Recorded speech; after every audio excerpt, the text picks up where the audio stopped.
gentlemen. Good afternoon. Good afternoon. Our second session will keep you all spellbound because here comes the first runner-up at 2015 World Championship of Public Speaking from over 32,000 public speakers around the world, and also a finalist at 2017 World Championship of Public Speaking. This sought-after professional speaker spells magic not only on stage but on papers too. Yes, a regular columnist in many national and international journals. He is a thought leader in behavior and leadership qualities who has addressed audiences in over 8 countries across the continents. Ladies and gentlemen, we promised you that this is going to be big. And yes, here we are, keeping up our promises. Please put your hands together for our keynote speaker of Jamboree 2017, an inspiring speaker, an influential writer, a charismatic management consultant, and most importantly, a renowned Toastmaster, who is going to take you through a session titled Dissolve the Notes. Could we have a thunderous round of applause for the distinguished Toastmaster, Aditya Maheswaran, ladies and gentlemen.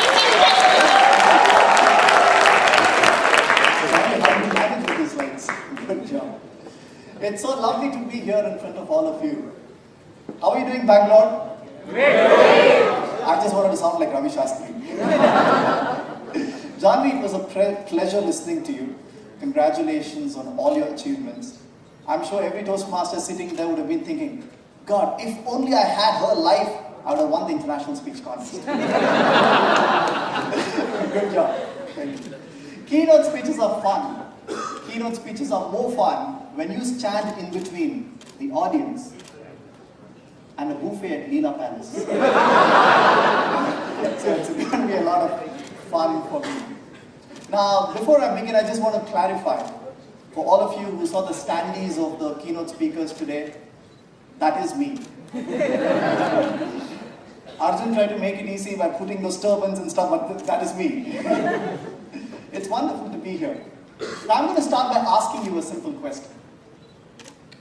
If you were to meet a guru who's enlightened, who knows it all, and if you were allowed to ask him one question, what would you ask him or her? Can you tell me all you know? Sorry? Can you tell me all you know? Okay, he's going to say ask one question. I can give only one answer. Can you tell me all you know? It's a clever question. Good. Good luck with that. Alright? What else? How did you get there? And the guru is just first going to say, raise your hands, please. Yeah, so you go. Can you enlighten us? Okay. Alright. Good. What else? Interesting. How do I win the world championship? How do I win? Alright. What else? Yes. What is the one most meaningful question you ask yourself? What's the one most meaningful question you asked yourself? Guru is going to be like, ooh. And I'm probably not enlightened. There are many, yeah, go ahead. What is that one thing that I need to turn all my dreams into reality? Contest material.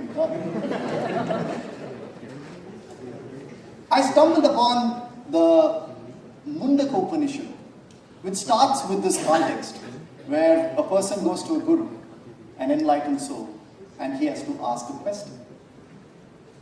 And it's so beautiful, the question he asks. It's only one question, but it encompasses everything. He asks the guru, Sir, what being known, all becomes known.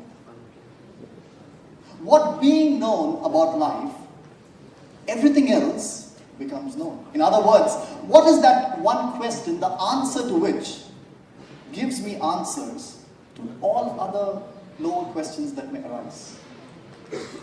Is that one answer which I truly understand, become, and know? Every other question in my life, I seem to think that I already know the answer. Is that first principle, what being known, all becomes known? It was interesting when I was reading that, because I thought, what if I apply this question to something lower, not about life, but something in our realms, say public speaking, say leadership. What being known in public speaking all becomes known. Is there something you can know by which you would know how much of body language to use on stage, what kind of voice modulation you need to have on stage, what words to choose, when to crack a joke, when not to, or similar lines in leadership? What is that elixir? What is that knowledge? And that's what my session today, in the next 20 minutes, is going to be focused on. What being known, all becomes known. Somebody saying, that guy is so arrogant here. No, it's just an attempt.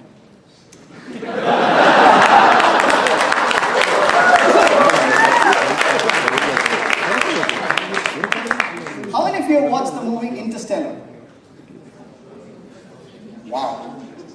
When she was busy climbing mountains for you, you were watching movies. Okay, who's the director of Interstellar?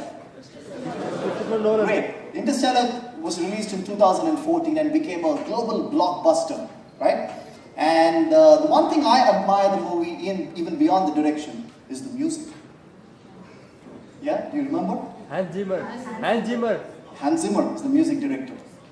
More than the movie, I remember an interview of Hans Zimmer that came out a few months after the movie was released.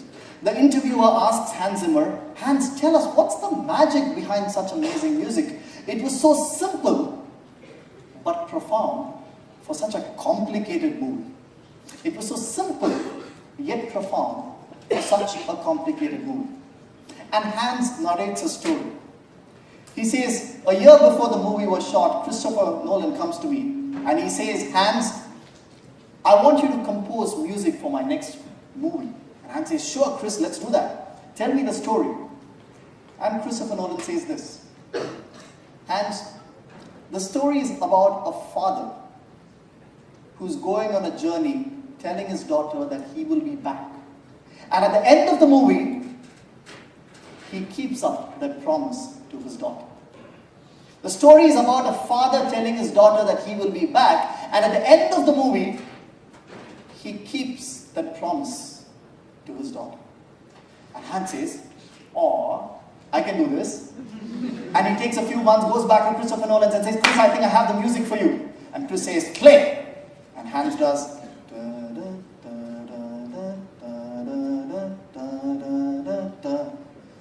For those of you who have not watched the movie, the original is better than this. It's an attempt, right? And Chris says, wow, that's exactly what I'm looking for. And Hans says, Chris, that's amazing, but tell me, what happens in the movie? And Chris says, Hans, I forgot to tell you a few details. Now, after the dad makes the promise, he actually takes a space shuttle into space. And he goes through the solar system and then goes into a black hole. And, goes into a wormhole and then goes to another galaxy. And that he tries to go into 3 planets to see whether life can survive. And then, by chance, goes through a black hole, so there is time dilation. And finally, he keeps up his promise to his daughter, but he's around 40 and the daughter is 100. And Hans like, Chris, why didn't you tell me all of this? I would have composed some amazing music for this. And Chris says, I didn't tell you this because I want to take my audience from a point A to point B. And anything else I had told you would have been a distraction for you.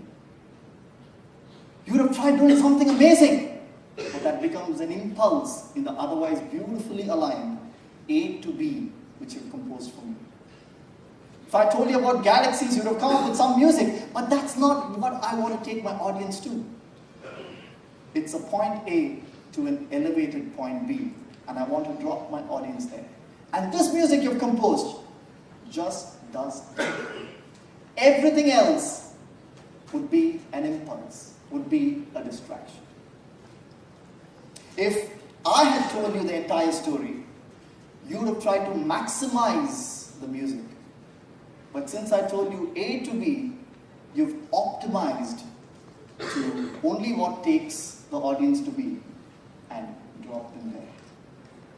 Of course, I have the filmmaking tools and mechanics to connect A to B. It could be a father telling a daughter, I'll buy you a teddy bear, and end of the movie keeps it up. But no one's going to watch it. And so my job is to take point A to an elevated point B. So I add dramatics to it. I use tools of filmmaking, like getting out of the solar system and doing something. but the end message is dropping them at point B. Now friends, public speaking is like that. Leadership is like that. Your job as a public speaker is to take your audience from a point A to an elevated point B. And just like Hans had his tools and mechanics of music, you have your tools and mechanics of speech. Your hand gestures, your body language, your pitch, pause, rate, cadence, timbre, quality, your choice of words, your jokes, your humor, your analogies, your metaphors, your stories, all those are tools that connect point A to point B.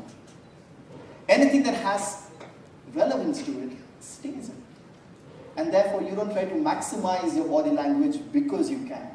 You optimize it only if it is in line that connects point A to point B. Leadership is like that. And so, my friends, what is your point A to point B? And how are you optimizing your tools and mechanics to reach there? Have you seen a Toastmaster speaker who says, I went home, my father was there? What do you tell him? Good body language. You've lost the plot. Because you noticed the body language, because it was an impulse that hindered you from saying the message.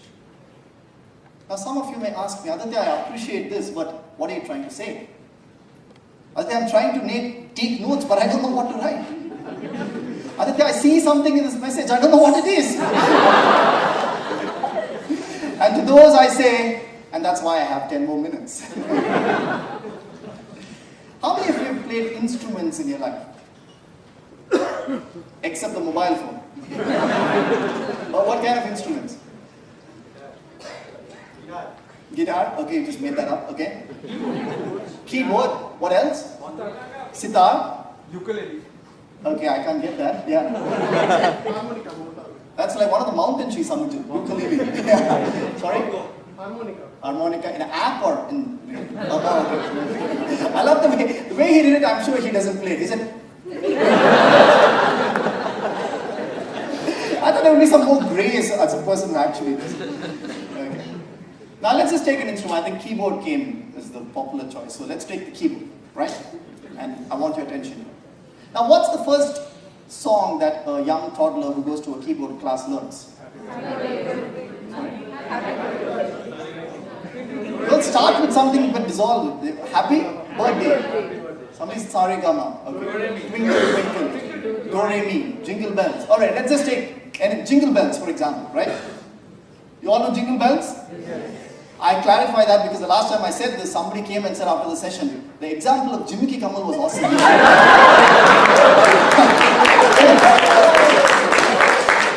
I said, I meant jingle bells. He said, Jimmy Kamal was just amazing. So jingle bells, jingle bells. So, imagine an 8-year-old going to his first keyboard class, right? He's learning a skill, like you are learning public speaking or leadership or guitar, whatever it is. 8-year-old going to his first keyboard class and he learns jingle bells. He can't learn jingle bells, he learns the notes. And any of you know the notes for jingle bells? That's Jimmy Kamal. What is it? Okay, you want to go with numbers? Okay, let's go with numbers.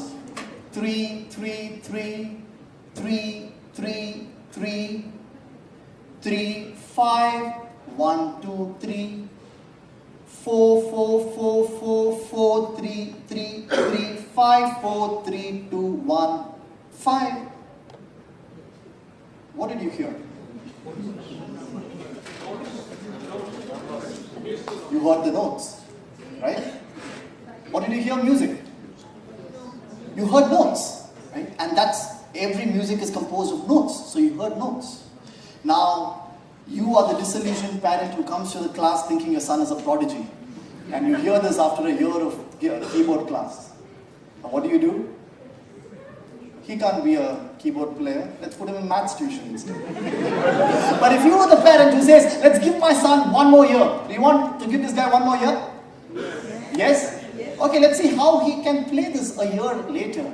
He says, 3, 3, 3, 3, 3, 3, 3, 5, 1, 2, 3, 4, 4, 4, 4, 4, dun, dun, dun, dun, dun, dun, dun, dun, dun.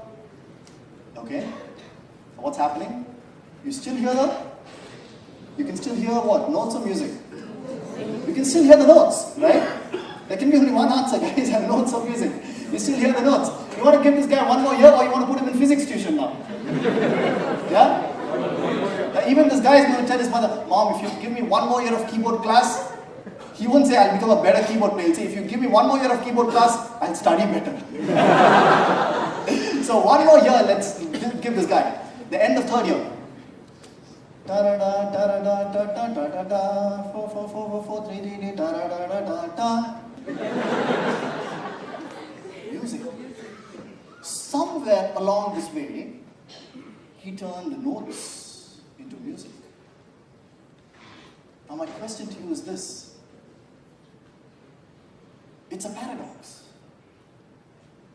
He was trying to learn the notes, and after that, all he was trying to do is dissolve the notes to make it into music. Isn't it? All he was trying to do from year 1 to year 4 was trying to ensure that the notes, the audience don't hear my notes. They hear music.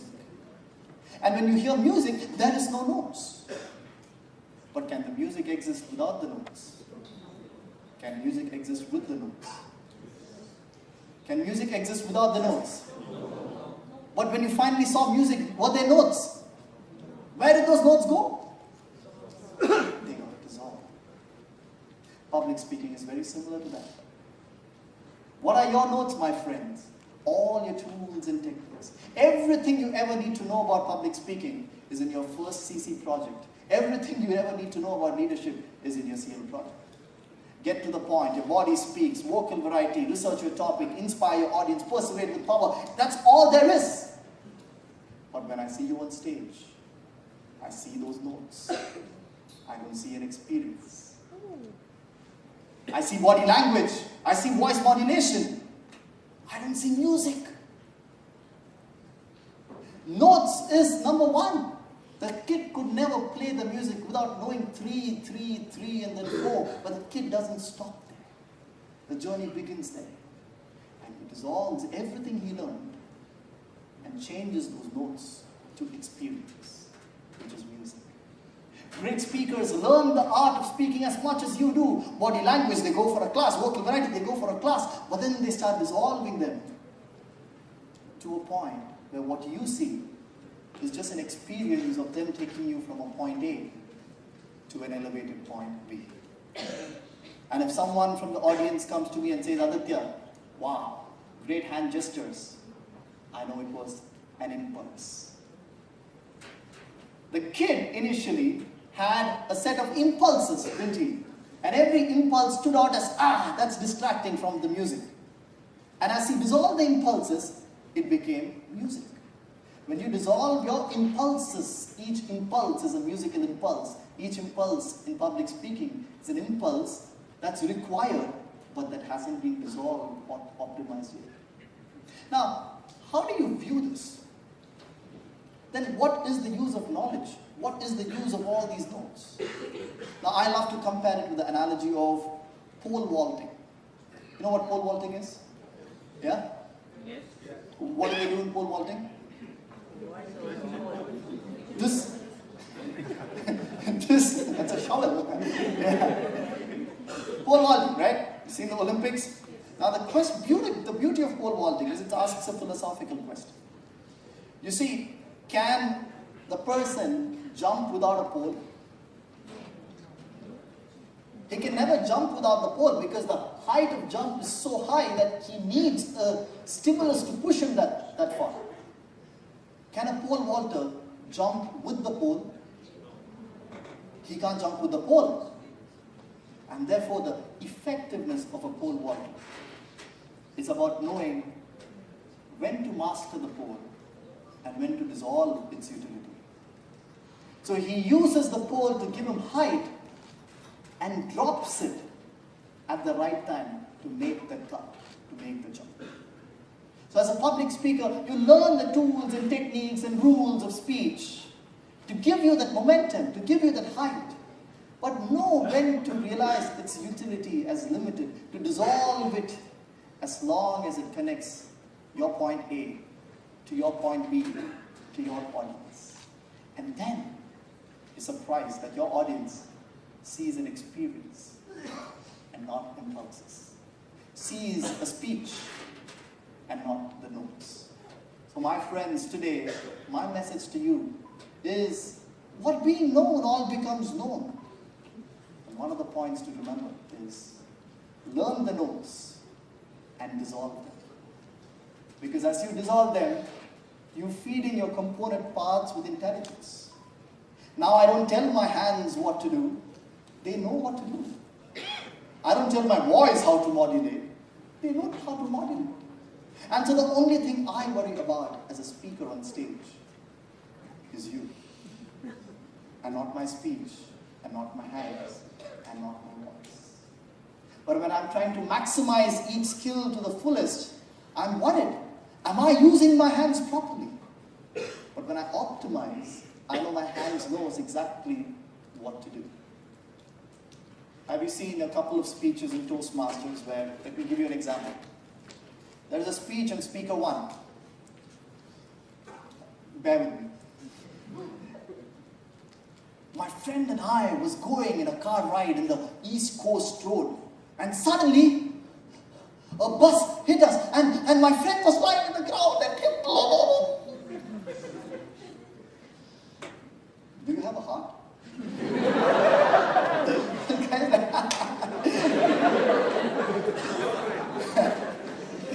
And speaker 2 says the same thing, says, have you ever gone on a long ride with a good friend? We had that last year. As we were coursing through the ECR, suddenly I heard a sound and I didn't know what happened, friends, but my friend was lying down, blood all over his face. What would a good friend do? Who laughed for the first story? Why not laughing? You see, I went against all your fundamental beliefs. I didn't divide the stage into 3 parts. I didn't use the hand gestures. I didn't use the voice modulation. I didn't jump up and down. There was no chair on stage. There was no hanging from the ceiling. My job is not to do any of that. My job is to connect from point A to point B, which is to bring you from a feeling of what would have happened to what happened. You see, here I tried to maximize. And therefore you could see notes. Notes of body language, notes of voice modulation, notes of overaction, notes of stupidity. But here, it still had notes. I still modulated, I still used my hands, I still used my voice, I still pointed to places on stage. But those notes were optimized only to connect point A to an elevated point B. So friends, today I leave you with a message. Learn the notes and then dissolve the notes. Thank you.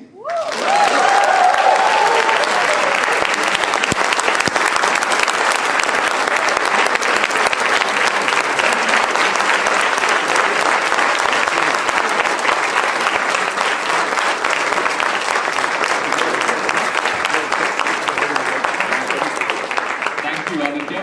That was not just the keynote, but the high note of the conference too.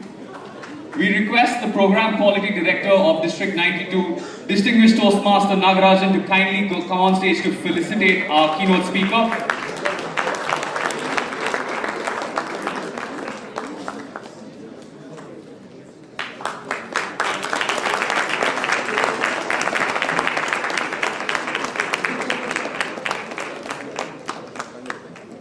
Thank you. With that, we come to the most awaited session of our conference, which is lunch.